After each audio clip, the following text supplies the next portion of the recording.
चलिए, तो जो पहला स्टेप है वो हमारा है कि हमें अपना जो ये एग्जाम है उसको समझना पड़ेगा कि एग्जाम की डिमांड क्या है, एग्जाम हमसे क्या एक्सपेक्ट कर रहा है। तो पहले एक बार देख लेते हैं कि हमारा जो डिफरेंस है दोनों ही एग्जाम के पैटर्न में, वो डिफरेंस क्या रहने वाला है। ईएमआरएस का एग्जाम 3 घंटे का होगा, ये याद रखना। दोनों को मिक्स मत करना, कहीं आप सोचो केवीएस ईएमआरएस दोनों का ही 3 घंटे के आने वाले, नहीं। ईएमआरएस का 3 घंटे का होगा, जबकि केवीएस का हमारे पास एग्जाम के लिए हमें सिर्फ 2.5 घंटे का टाइम मिलेगा। सीधा सीधा 30 मिनट्स का डिफरेंस है। ठीक है। दोनों में जो कॉमन चीज है वो ये है कि एमसीक्यू 1 नंबर का रहने वाला है दोनों ही एग्जाम्स में। डिस्क्रिप्टिव 4 मार्क्स ईच क्वेश्चन रहने वाला है दोनों ही एग्जाम्स में। ठीक है। तो फर्क कहाँ है? फर्क है आपके नंबर ऑफ क्वेश्चंस में।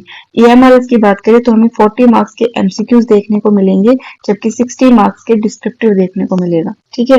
केवीएस में बात करें तो केवीएस में हमारी 60 नंबर के यानी 60 मार्क्स के हमें एमसीक्यूज देखने को मिलेंगे और 10 डिस्क्रिप्टिव मिलेंगे, यानी टोटल 40 मार्क्स का डिस्क्रिप्टिव मिलेगा।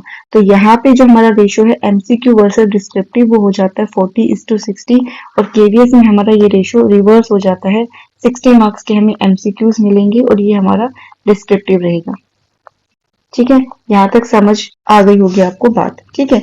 नेगेटिव जो है वो हमारी रहेगी 1/3, सॉरी 1/4। 1/4 हमारी रहेगी नेगेटिव एमसीक्यूज में। डिस्क्रिप्टिव में नेगेटिव नहीं है, डिस्क्रिप्टिव में तो वैसे नंबर कट जाने हैं, तो नेगेटिव की जरूरत नहीं है। नेगेटिव होगी आपकी एमसीक्यूज में, ये दोनों में कॉमन है। ठीक है। यहाँ तक की कहानी आई थिंक क्लियर हो गई होगी। आगे देखते हैं, बात करते हैं कि हमें टाइम मैनेज कैसे करना है दोनों ही एग्जाम्स में। ठीक है।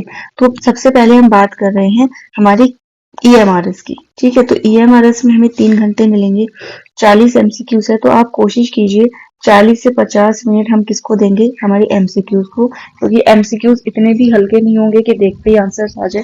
ठीक है। और अगर आपने मेहनत अच्छी करी है, लाइक रिवीजन प्रॉपर किया है, तो कुछ क्वेश्चंस आपको इजी भी लगेंगे। अदरवाइज जो पैटर्न होता है एग्जाम का वो आपका इजी, मॉडरेट और टफ इस तरीके से फ्रेम करते हैं। कोई भी एग्जामिनर हो, कोई भी एग्जाम हो, इसमें इजी क्वेश्चन भी होंगे, मॉडरेट भी होंगे, टफ भी होंगे, लेकिन अब वो इसका रेशो क्या रखता है वो किसी को नहीं पता। ठीक है।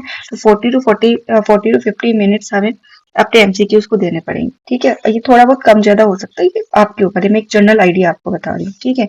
अब उसके बाद देख लेते हैं हमारा डिस्क्रिप्टिव। डिस्क्रिप्टिव जैसा हमने बात किया, हमारे 15 क्वेश्चंस होने वाले हैं। 15 क्वेश्चंस बहुत होते हैं।